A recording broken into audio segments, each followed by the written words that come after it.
অকাবিল মানব না, দখল করতে দেব না, মানি না মানব না, অকাবিল মানব না। ঠিক কিনা জোরে বলেন, ঠিক কিনা জোরে বলেন। অকাবিল প্রত্যাহার করতে হবে, অকাবিল মানব না, দখল করতে দেব না, মানি না মানব না, অকাবিল মানব না। মোদি তুমি যতই বলো অকাবিল মানব না, গোরস্থানের জায়গা মোরা দখল করতে দেব না। এ কথা ঠিক না বল, এ কথা ঠিক না বল। মোদি তুমি যতই বলো অকাবিল মানব না, গোরস্থানের জায়গা মোরা দখল করতে দেব না। মোদি তুমি যতই বিল পাশ করে দাও না, মানি না মানব না, অকাবিল মানব না। আল্লাহর ঘর মসজিদগুলো কেন ছিনিয়ে নিবি বল, আল্লাহ তোদের ছাড়বে না তো কেন হয় না তোদের ভয়। গোরস্থানের জায়গা মোরা দখল করতে দেব না, মানি না মানব না, মানি না মানব না, অকাবিল মানব না, মানছি না মানব না, অকাবিল মানব না, দখল করতে দেব না। জেগে ওঠো মুসলমান, ঘুমিয়ে আর থেকো না, মোদের দে থাকতে প্রাণ ছিনিয়ে নিতে দেব না। যুদ্ধ মোরা করতে রাজি, পিছু তবু হব না, মানি না মানব না, দখল করতে দেব না। এখানে একটা কথা আছে, ভালো করে শোনো, একটুকুনি 1 মিনিট টাইম চেয়ে নিচ্ছি। এখানে লেখা আছে যে বিশেষ করে জেগে ওঠো মুসলমান। এই জেগে ওঠো মুসলমান এই কথাটাকে আবার অন্য ব্যাখ্যায় করে নিয়ে যাবেন না।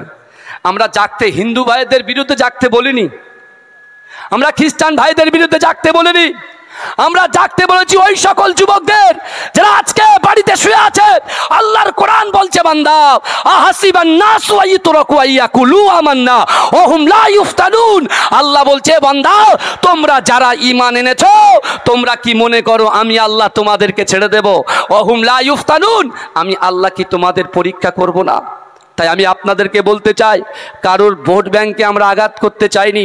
আমরা শান্তশিষ্টভাবে কাঁধে কাঁধ মিলিয়ে আগামী দিন ব্রিগেডের ময়দানে ইনশাল্লাহ আসবো। আসবেন তো? এই দেখেন ব্রিগেড ময়দানে হয়তো এসছে যে আমরা চান্স নাও পেতে পারি, তাই বলে আমাদের কোনো কষ্ট নাই, কোনো বেদনা নাই। কারণ এ পরীক্ষা ইমানি পরীক্ষা, আল্লাহকে খুশি করার জন্য, কোনো ব্যক্তি কোনো মানুষকে খুশি করার জন্য আমরা যাচ্ছি না, একমাত্র আল্লাহকে খুশি করার জন্য আমরা যাচ্ছি ইনশাআল্লাহ। যাই হোক, অনেক কথা বললাম। আল্লাহ উভয়কে, বিশেষ করে এই আন্দোলনটাকে আপনার 2020 মনে করলে হবে না, এটা টেস্ট করতে হবে। কারণ কি, ম্যারাথন রেসের ম্যারাথন করতে হবে, ম্যারাথন। এখন তো অনেক কিছু দেখছেন, সুপ্রিম কোর্ট থেকে এই অর্ডার আসছে।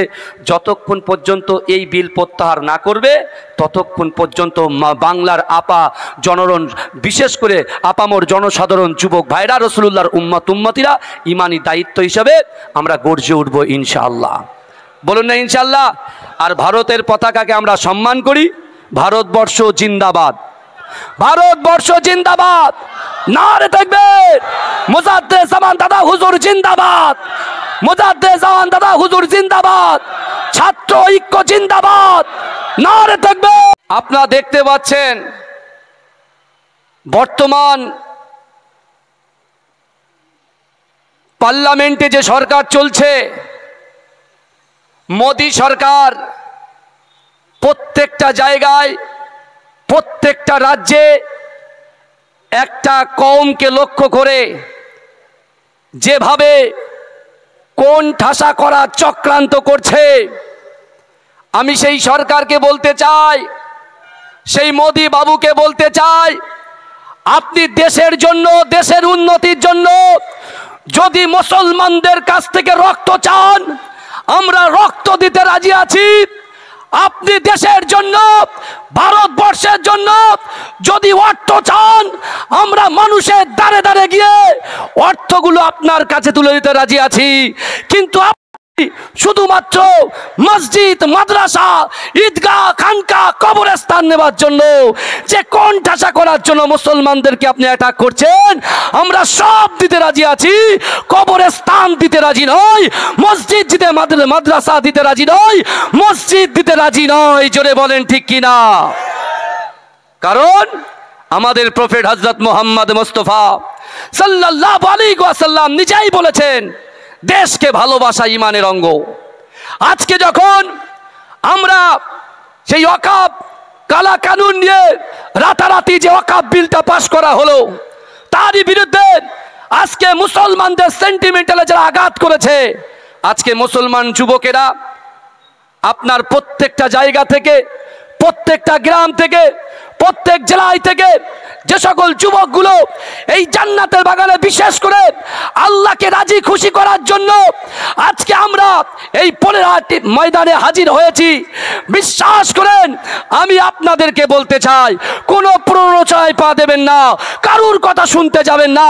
কারণ বিশ্বাস করেন আপনার আমার বাপদাদারা অক্লান্ত পরিশ্রম করে, হাড় ভাঙা খাটনি খেটে, প্রখর রৌদ্রের মাঝখানে তারা কষ্ট করে, কৃষি কার্য করে বহু টাকাগুলো কেউ মাদ্রাসায় দান করেছে, কেউ ঈদগায় দান করেছে, কেউ খানকায় দান করেছে, কেউ বড় বড় শিক্ষা প্রতিষ্ঠানে দান করেছে। ওই শিক্ষা প্রতিষ্ঠানে আপনার বাচ্চাগুলো পড়াশোনা করে, ওই শিক্ষা প্রতিষ্ঠানে আপনার বাচ্চাগুলো সেখানে লেখাপড়া করে। কারণ আমাদের যুবক হচ্ছে আগামী দিনের ভবিষ্যৎ। আজকে সেই ভবিষ্যৎকে উৎখাত করার জন্য মোদী সরকার যেভাবে উঠে পড়ে লেগেছে, আমরা আপনার এই সিদ্ধান্তকে আমরা কখনো মেনে নিতে পারবো না। তাই আপনি তৈরি থাকুন, বিশ্বাস করেন আজকে আমাদের পূর্বপুরুষের দিকে তাকান, আমার আল্লাহ পাক রব্বুল আলামিন তার গায়েবী শক্তি দ্বারাই কোথায় ফিরাউনকে আল্লাহ উৎখাত করে দিয়েছে, নমরুদকে উৎখাত করে দিয়েছে, এ যুবকেরা কারুনকে উৎখাত করে দিয়েছে। চিন্তা করার কোনো কারণ নাই। আজকে মুসলমানদের কলিজার ভিতরে আল্লাহর যদি ভয় থাকে, রাসূলুল্লাহর মহব্বত থাকে, আর আজকে যদি আল্লাহর কাছে আমরা নামাজের পার্টিতে দরখাস্ত করতে পারি, অবশ্যই নমরুদ, ফিরাউন, কারুন এদের মতোই মোদী সরকারকে আল্লাহ উৎখাত করে দেবে। এ কথা ঠিক না ভুল কথা বলেন না? এই আল্লাহ বলছে মান কানা লিল্লাহ কানাল্লাহু লাহু, যে ব্যক্তি আমার হয়ে যায় আমি আল্লাহ তার হয়ে যায়। জোরে বলে। কিন্তু আমার ভাইরা, আজকে আগামী 26শে এপ্রিল ব্রিগেড ময়দানে আমরা যাব, আমরা অবশ্যই যাব, কিন্তু গণতান্ত্রিক পদ্ধতিতে, যেহেতু বাংলা সম্প্রীতির বাংলা, ঐক্যর বাংলা, আমরা শিখ, ইসাই, হিন্দু ভাইরা একে অপরের সঙ্গে কাঁধে কাঁধ মিলিয়ে ঘোরাফেরা করি। আপনি একটু ভালো করে লক্ষ্য করুন, ফজরের নামাজটা যখন পোলেরাটের মসজিদে আপনারা আদায় করে কমপ্লিট করে আপনারা যখন এখানে ব্যবসার জন্য আসেন, এখানে অনেক আমার হিন্দু ভাইরা তারা ফুলের ব্যবসা করে। কথা ঠিক না ভুল বলেন? কথা ঠিক না ভুল বলেন? তারা ফুলের ব্যবসা করে, আর একজন ভাই সারাক্ষণ অক্লান্ত পরিশ্রম করে মাঠে খেটে তারা এখানে সবজির ব্যবসা করে। কিন্তু বিশ্বাস করেন এ বাংলা ভ্রাতৃত্বর বাংলা, এই বাংলাকে উত্তপ্ত করা যাবে না। কারণ এ বাংলা মুজাদ্দেদ জামান দাদা হুজুর পীর কেবলা রহমাতুল্লাহ আলাইহির বাংলা, এ বাংলা বশিরাত আল্লামা হুজুর রহমাতুল্লাহ আলাইহির বাংলা, এ বাংলা শাহ জালালী রহমাতুল্লাহ আলাইহির বাংলা, এ বাংলা আপা মোর জনসদরের বাংলার বঙ্গের খ্যাতনামা বক্তাদের এই বাংলা। অর্থাৎ এই বাংলায় আমরা কখনো আপনাদের এই সম্প্রীতির যে বিশেষ করে ছোট্ট করে উস্কানিমূলক কাজ দিয়ে এই বাংলাকে উত্তপ্ত করা যাচ্ছে না, যাবে না। জোরে বলুন ইনশাআল্লাহ। কিন্তু আমার ভাইরা, আমাদের মাথাটা একটু ঠান্ডা রাখতে হবে। আমরা অনেক সময় আবেগের বশে বহু কিছু করে ফেলি। দেখেন, আজকে আমি কোনোদিন আজ পর্যন্ত এরকম সমাবেশে আসি নাই। আমার ভাইরা গিয়েছে আলহামদুলিল্লাহ, কিন্তু আজকে আসতে বাধ্য হয়েছি। বুঝতে পেরেছেন?